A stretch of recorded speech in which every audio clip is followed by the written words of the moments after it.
ఉంటారు. ఒకసారి గయలో పెట్టొచ్చిన తర్వాత మళ్ళీ తద్దినం పెట్టడం అనేది అవసరమా అనేది కూడా కొంత సందేహం కలుగుతుంది ఈ తరం వాళ్ళకి. ఆ సందేహాన్ని కొంచెం నివృత్తి చేస్తారా? శాస్త్రపరంగా అసలు శాస్త్రం ఎలా చెప్తోంది, దానికి కూడా ఇంకేమన్నా సైంటిఫిక్ రీజన్స్ ఉన్నాయా? చాలా చాలా మంచి ప్రశ్న అమ్మా. అంటే ప్రతిదాన్ని మనం సైన్స్ తోటే వెతుక్కోవాలి అనే ప్రయత్నం చేయాల్సిన అవసరం లేదు.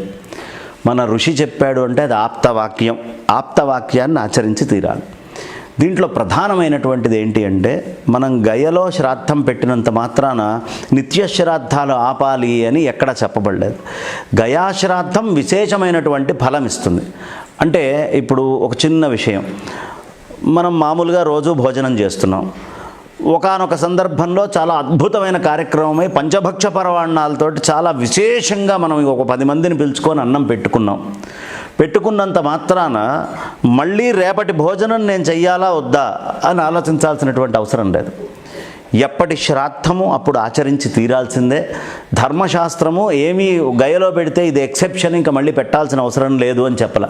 అలా కనుక అయితే మనం నిత్యం పెట్టుకునేటటువంటి తద్దినాల్లో బ్రాహ్మడు అక్కడ కూర్చొని గయాశ్రాద్ధ కృత పుణ్య ఫలితమస్తు అని, నాకు అయ్యా గయాశ్రాద్ధం చేస్తే ఏ పుణ్యం వస్తుందో అది కలుగ్గాక అని తను నమస్కరించినప్పుడు, నీకు గయలో శ్రాద్ధం చేసినప్పుడు వచ్చే పుణ్యము కలుగుతుంది గాక అని ఆశీర్వదిస్తాడు.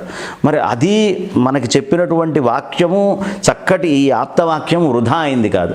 కాబట్టి ఖచ్చితంగా అక్కడ గయాశ్రాద్ధ ఫలమే వస్తుంది, ఇక్కడ గయాశ్రాద్ధ ఫలమే వస్తుంది, అధికమైనటువంటి ఫలం వస్తుంది. దాని అర్థం మనకి ఇంకెక్కడా పెట్టక్కర్లేదు అని కాదు. ఎప్పుడైనా పొరపాటున ఒక ఇబ్బంది వల్ల పక్కకి వెళ్తే ఇలాంటిది ఒకటి ఉంది అని కాపాడచ్చేమో, కానీ దాని అర్థం అక్కడ పెడితే ఇంకెక్కడా పెట్టక్కర్లేదని కాదు. ఒకవేళ అలా అయితే మనం కాశీ వెళ్ళినప్పుడు పెడుతున్నాం, మరి గయలో వచ్చినప్పుడు పెడుతున్నాం, బ్రహ్మ కపాళానికి వెళ్తే పెడుతున్నాం, ప్రభాసానికి వెళ్ళినప్పుడు పెడుతున్నాం, పుష్కర్ రాజస్థాన్లో ఉన్నటువంటి పుష్కరు, గుజరాత్లో ఉండేటటువంటి ప్రభాసం, కాశీం కయాం గంగాం ప్రభాసం పుష్కరాణిచ, ఇన్ని చోట్ల మనం పెట్టుకుంటూ వెళ్తున్నాం. ఎక్కడ పెట్టినప్పటికీ ఖచ్చితంగా మనం మళ్ళీ మన ఇంట్లో స్వగృహంలో వాళ్ళు సంవత్సరానికి ఒకసారి వస్తారు. ఎందుకంటే వాళ్ళకి సంవత్సరానికి ఒక్క రోజమ్మా పితృదేవతలకి. మన 365 రోజులు వాళ్ళకు ఒక్క రోజుతోటి సమానం.